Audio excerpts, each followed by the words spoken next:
네, 안녕하십니까. 옹긴가 드림의 최성웅입니다. 아까 1차 녹음을 하면서 이런저런 재밌는 이야기들 흥설수설했고, 지금은 집으로 갑니다. 집으로 가면 뭐 그냥 가는데 왜 켰냐 하면, 사실 저희 집 앞이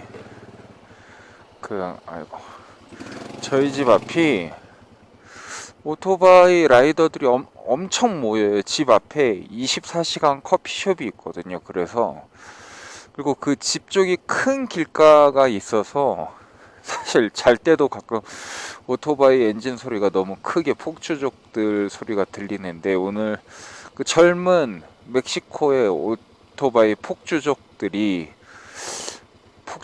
딸배, 배달, 라이더, 뭐 여러 젊음들이 저는 좋아합니다. 뭐 시끄러워도 잘 자기 때문에 모이는 그 카페, 24시간 카페 하루초 가는 길을 한번 좀 소개시켜 드리려고 켜봤습니다. 그리고 그 길이 사람들이 왜 좋아하는지도 한번 느껴보려고 합니다.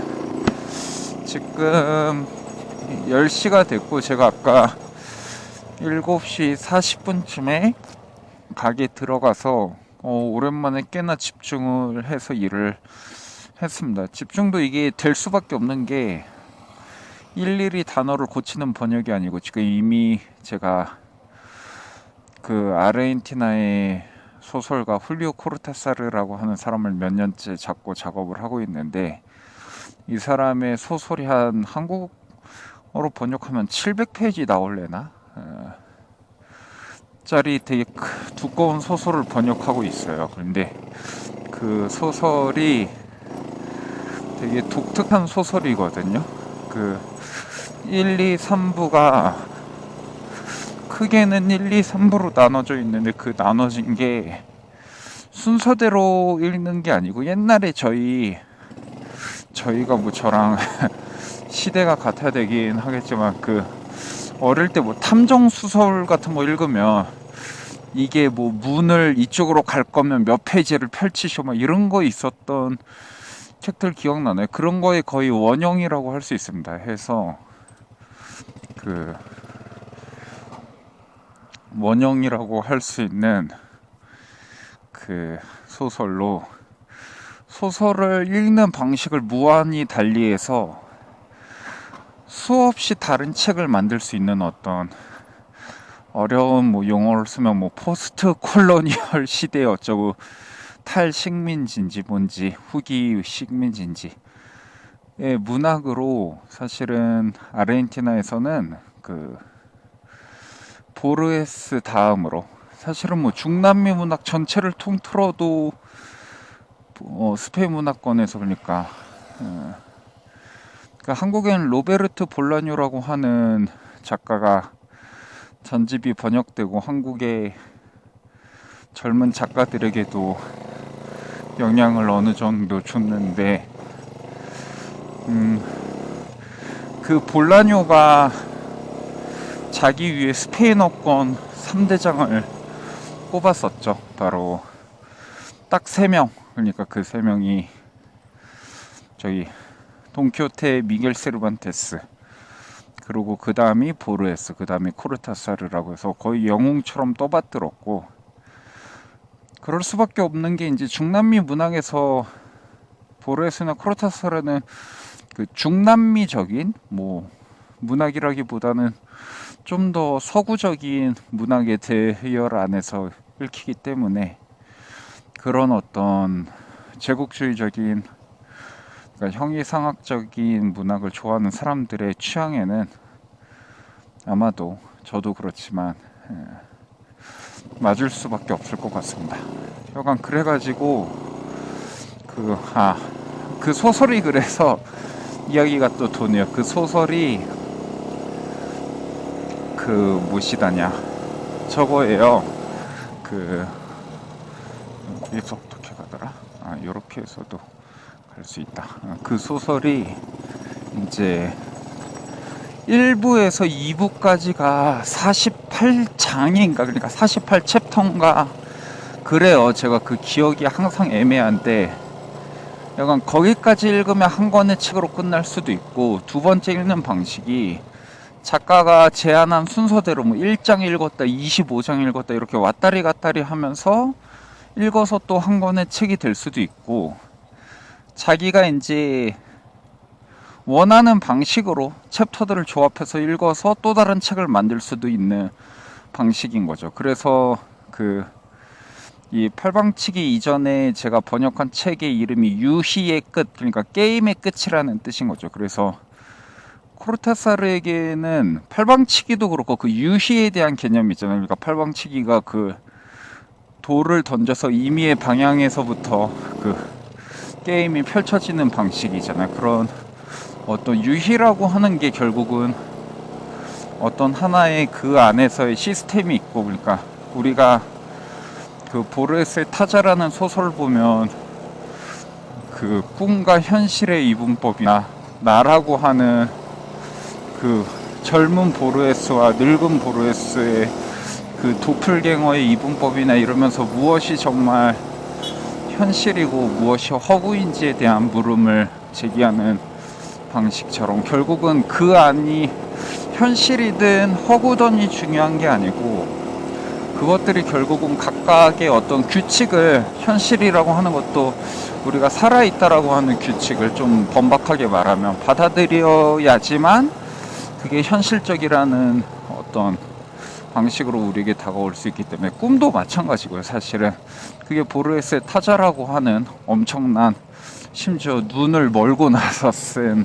보르헤스 후기작으로 제가 제일 좋아하는 작품인데, 그런 것들에서도 볼 수 있는데, 여간 코르타사르는 그런 걸 의식해서 이 유희라는 거, 게임이라고 하는 거에 천착하게 됩니다. 그렇기 때문에 그게 유희의 끝이라고 하는 단편이 이제 다시 개정판을 내어서, 그 심지어 개정판을 내기 전이 팔방치기 전이고 낸 다음이 팔방치기 다음이 되도록 그 팔방치기를 쌓아 묶는 방식의 어떤 단편 소설로 코르타사르의 제일 핵심이 되죠. 그래서 팔방치기와 유희의 끝은 같이 읽을 필요가 상당히 있다라는 것들을 이제 이야기할 수 있는데, 여간 그렇습니다. 그래서 그 팔방치기가 한마디로 700페이지가 되는 소설로 졸라 길다. 그래서 그거를 제가 7년,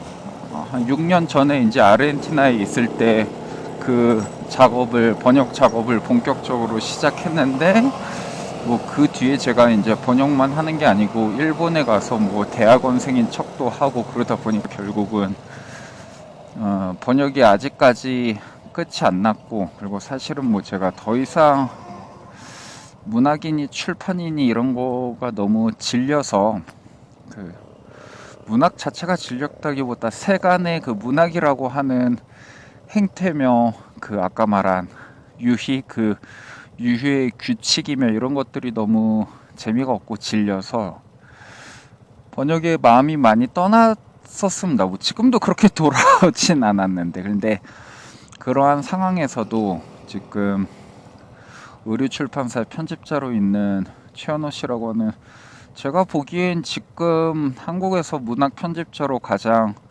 예리하면서도 어떤 차가운 열정 같은 걸 갖고 있는 훌륭한, 남들과 비교될 수 없는 훌륭한 편집자분이 있는데, 그분이랑 어떻게 이야기가 잘 돼서 이제 제가 더 이상 뭐 출판사를 만들거나 직접 막 그렇게 책을 알리거나 이러지 않아도 이분이 제가 번역하는 책을 존중해 주기 때문에 같이 작업을 하게 됐고, 그래서 물론 그게 아니어도 번역을 계속 이어는 했습니다. 왜냐면 우리가 출판이라는 게 영어로 보면 퍼블리케이션이, 이 말도 저는 똑같은 말만 수백 번 합니다. 근데 여가 퍼블리케이션이 퍼블릭, 그러니까 대중에 대한 관심을 가져야 되는데, 제가 출판을 안 한다라는 건 그런 더 이상 퍼블릭에 대한 관심이 없다라는 거고, 그냥 글쓰기의 가장 본질적인 행위, 자기 자신의 어떤 만족을 위한 글쓰기 방식은 뭐 계속해서 이어왔기 때문에,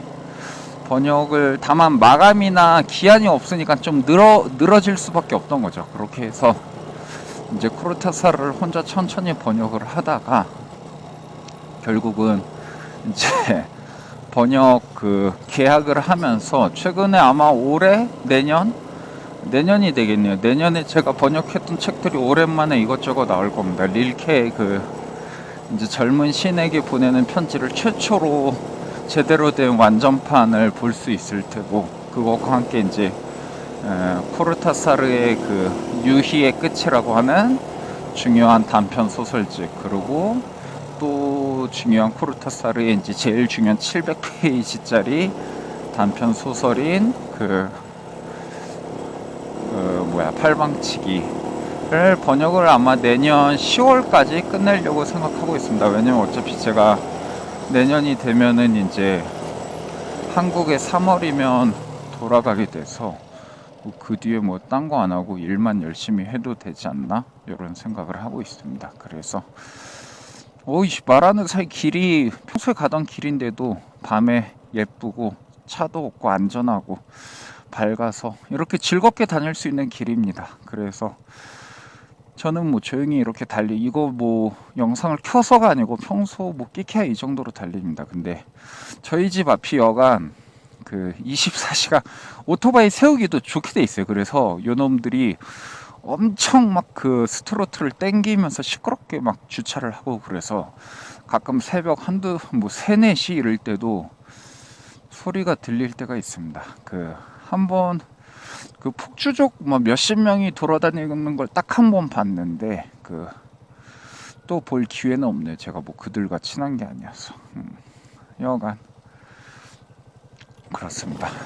그래서 오랜만에 이제 제가 1부 번역을 다 하고 2부와 3부를 한 3분의 1, 3분의 2, 3분의 1 정도 번역했다고 해야 되나? 그러니까 뭐 전체 책의 절반 이상 했죠. 근데 그 번역들을 이제 한번 하고 이제 좀 번역하기 그렇게 긴 700페이지짜리가 되면은 자기가 스스로 번역할 때 세웠던 규칙들이나 뭐 띄어쓰기, 심지어 뭐 인용하는 방식 뭐 그런 것들을 다 까먹어요. 그래서 이거를 다시, 그리고 제가 원래 머리도 안 좋아서 저는 모든 책을 항상 수십 번 보면서 번역하거든요. 그런데 다 까먹어서 가끔 이렇게 기분이 좋거나 여유가 있을 때마다 새로 번역을 처음부터 다시 다 꼼꼼히 봅니다. 그래서 오늘 지금 한 2시간 걸려서 그 1부의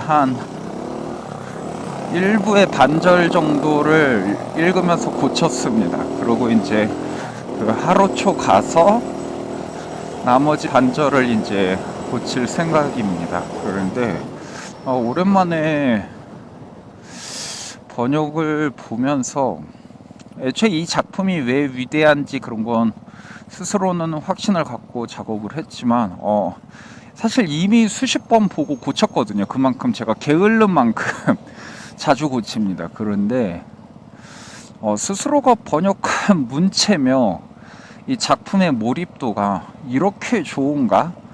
근데 이게 700페이지가 되면 아무리 좋아도 음악이나 이런 것보다도 수동성이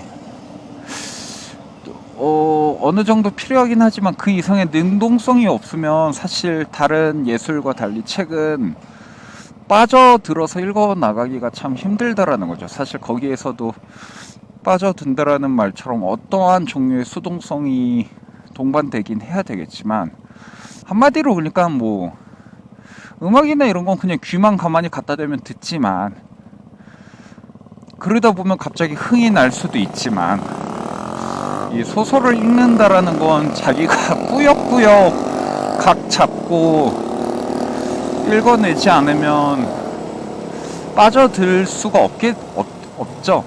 그렇기 때문에. 그런데 오랜만에 저도 몰입을 해서 읽는데 이렇게까지 어떤 디테일한 것들, 저기 차 부딪혀서 사고 났네요. 이렇게까지 디테일한 것들을 인지하면서 내가 번역을 해낸다고? 이게 스스로 또 저는 사실 이제 더 이상 남의 글을 잘 읽지도 않고 저만의 문체에만 관심이 있어서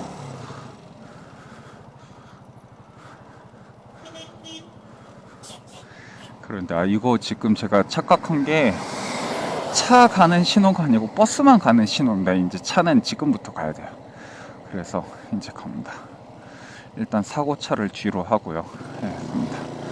이건 그래서 오랜만에 이게 그러니까 번역이라는 게 되게 재미난 게 나의 그림과 동시에 남의 그린 것을 인지하면서도 되게 뒤섞이는 과정이거든요. 그래서 스스로 읽으면서 자신과 그 글과 그 글의 원 저자에 대한 감탄과 그런 것이 갈마들면서 너무 재밌었습니다. 그래서 사실 내일 또 새벽부터 일을 해야 되는데 이 리듬을 깨기가 싫어서 최대한 지금 하루초 가서 남은 절반을 읽으려고 하고 있습니다. 그래서 이렇게 영상을 켜기도 했고요.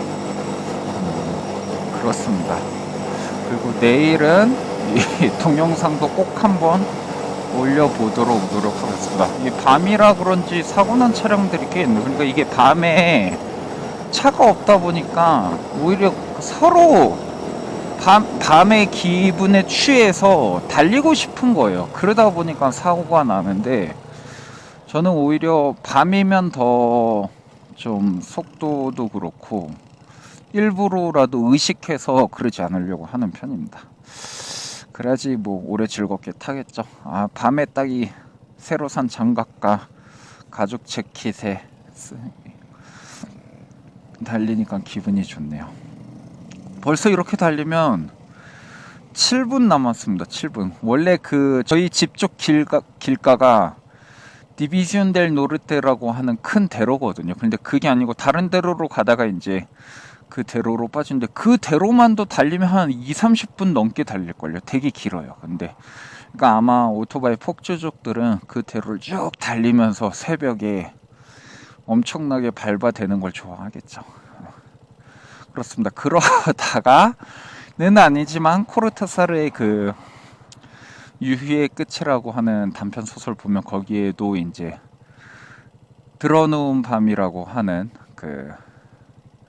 한국에서 이제 그냥 제대로 유희의 끝 전체가 아니고 그냥 이것저것 짜집게 한 단편 소설집으로 드러누운 밤이라는 제목으로 하나 나온 게 있죠.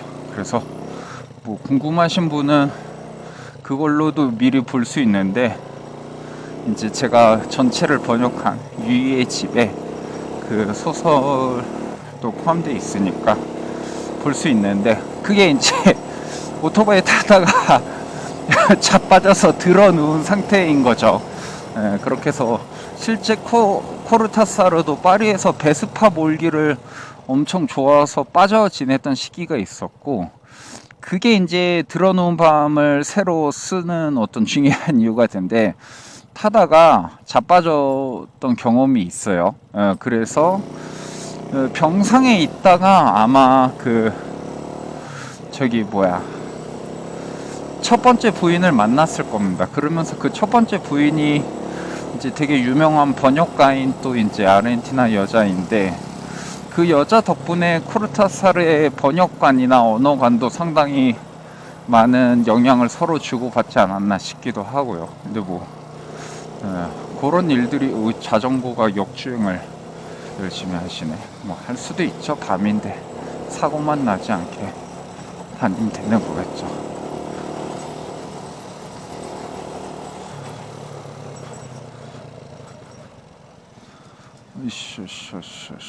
여기에서 이제 좌회전하면 요 길이 여기가 이제 디비지온 델 노르테입니다. 그래서 다 왔습니다. 5분만 가면 되네요.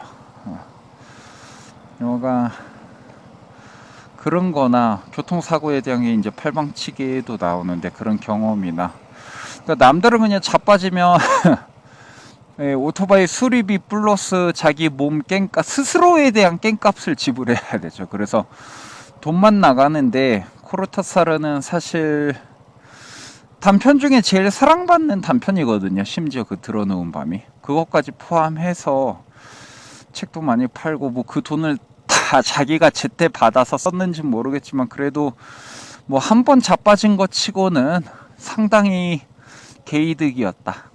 그런 생각해 볼 수 있겠습니다. 여기 지금 신호가 어떻게, 저기 있구나. 이게 가끔 보면 신호등이 안 보일 때가 있어서 저 앞에 있네요. 한국이랑 달리 우회전이 비보호 우회전이 아닙니다. 그래서 뭐 그냥 뭐 자꾸 안전하다 하고 할 수야 있겠지만, 그러니까 저는 차간 주행이나 이런 건 오히려 사실 딱 차들이 멈춰 있을 때 갑자기 끼어드는 차만 조심하면 안전하거든요. 그런데 그런 신호 자체는 최대한 어기지 않으려고 합니다. 딸은 오히려 그 유도리에 대한 개념이 각자 다를 수 있을 텐데, 그렇죠. 여간 그렇기 때문에요. 지금 요 길이 디비지온 델 노르테입니다. 항상 집에 가는 길인데요.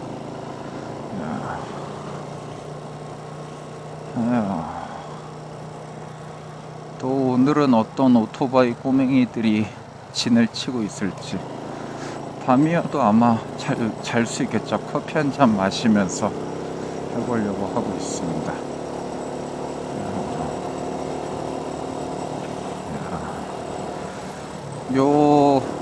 지금 살짝 오르막길이 됐는데, 여기만 지나면 거의 다 저희 집에 다 왔습니다. 그래서 지금 집에 오는 길을 초록불인데 갈 수 있을래나? 한번 당겨볼까요? 이 정도면 가야죠. 그죠?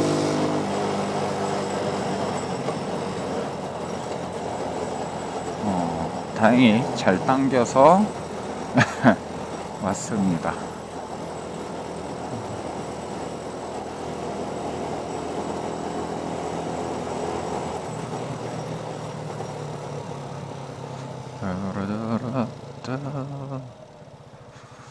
밤에도 약국이나 이런 건 24시간이 많고요. 여기 피자집 맛있는데, 여기에서 접대, 또 제가 아무한테나 말 잘 걸어서 그 타스코라고 하는 은으로 유명한 도시 가는 버스에서 우연히 만난 사진가 일본 커플들이랑 친해져서 이어서 밥 한 끼 먹었었는데요. 나카지마상이었나?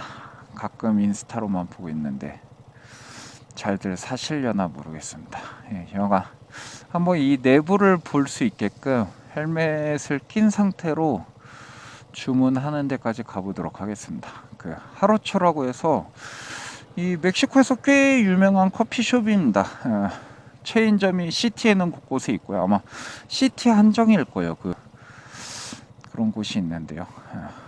좋습니다. 이제 이건 종료해도 되겠죠. 다 아는 길인데. 사실 이제서야 드디어 학교 가는 길이 여러 개인데, 제일 마음에 드는 길은 이제 이 지도 안 보고도, 내비게이션 안 보고도 이제서야 갈 수 있을 것 같습니다. 제가 진짜 방향치 길치여서 길을 못 챙깁니다. 그래서 어릴 때부터 막연하게 그런 두려움이 있었어요. 그때는 이제 내비게이션이 없을 때잖아요. 그래서 길들을 막 찾아서 다 운전을 해서 부친이나 이런 사람들이 운전을 하면 나는 도저히 저걸 못할 것 같은데 너무 두렵다, 겁난다, 그런 말을 이제 부모에게도 했었다고 하더라고요. 그 기억이 저도 좀 있습니다. 어릴 땐 그래서 어떤 이제 길을 못 찾는다는 것이 좀 두려웠었는데, 어느 순간부터는 24시간 맥도날드도 있고 집 앞이 24시간이 꽤 있어서 좋습니다. 그래서 어느 순간부터는 어차피 이제 다 왔기 때문에 그냥 이 자전거 뒤로 갑니다. 어느 순간부터는 그냥 길을 항상 잃을 수 있다는 게 즐겁습니다. 여기에요. 오늘은 오토바이 양아치 형님들이 좀 얌전히 줄을 쓰고 있네요. 여기 줄 쓴 거 보이시죠? 이렇게 많습니다. 그래서요, 이거를 이렇게 여기에다가 똑같이 잘 세워두고, 저도 이 오토바이 형님들 사이에서 커피 한 잔 때려 보려고 합니다. 보면 이렇게 노래 부르시는 분도 있고 저렇게 막 핸들 높이 올린 것도 있고, 그죠? 오토바이도 다양합니다. 저는 오토바이가 쪼무레기 오토바이이기 때문에 제 오토바이를 보고 감탄할 사람은 아무도 없어서 이 헬멧과 가죽 잠바로 쇼부를 한번 봐보겠습니다. 이게 하루초라고 하는, 저희 집은 저기 타코 집이거든요. 저 바로 옆입니다. 그래서 진짜 가깝고, 사실 잘 안 와요. 여기가 커피가 그렇게 제가 좋아하는 맛은 아닌데, 여기 앉으면 되는데 굳이 자리 맞고 그러지 말고 한번 기다려보죠. 여기가 커피가 그렇게 맛이 없어요, 저한테. 근데 싸고, 여기 뭐 샌드위치, 햄버거 이런 것도 팔아서 먹으려면 왔는데 처음에 몇 번 오다가 안 오게 되더라고요. 그래서 이게 뭐야?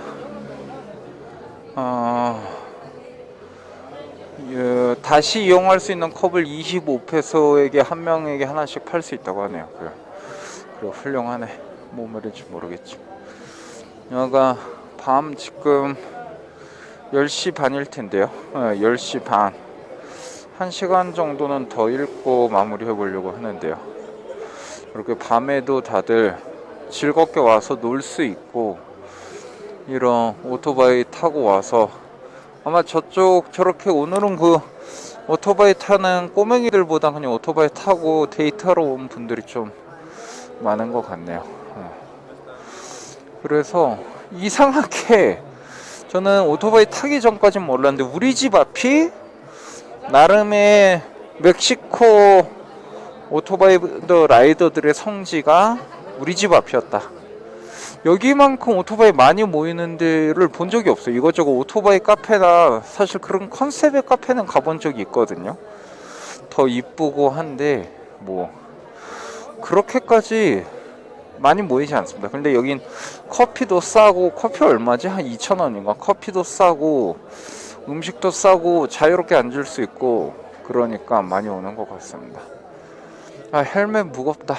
여기까지 하고 끊도록 하겠습니다. 오늘 그러면 영상 2개 올려볼 테니 들어주셔서 감사합니다. 또 다음에 이제 사실은 이제 바쁜 일들이 끝나서 오토바이 기본 점검 및 수리로 자잘한 것들 고치고, 빠르면 이번 주 주말 아니면 다음 주 주말부터 좀 더 오토바이를 타고 다른 교외로 다시 나가보려고 생각하고 있습니다.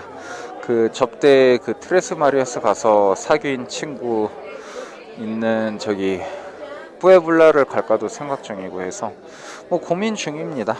여간 저도 커피 마시면서 일을 해야 되겠습니다. 그러면 들어주셔서 감사합니다. 또 뵙겠습니다.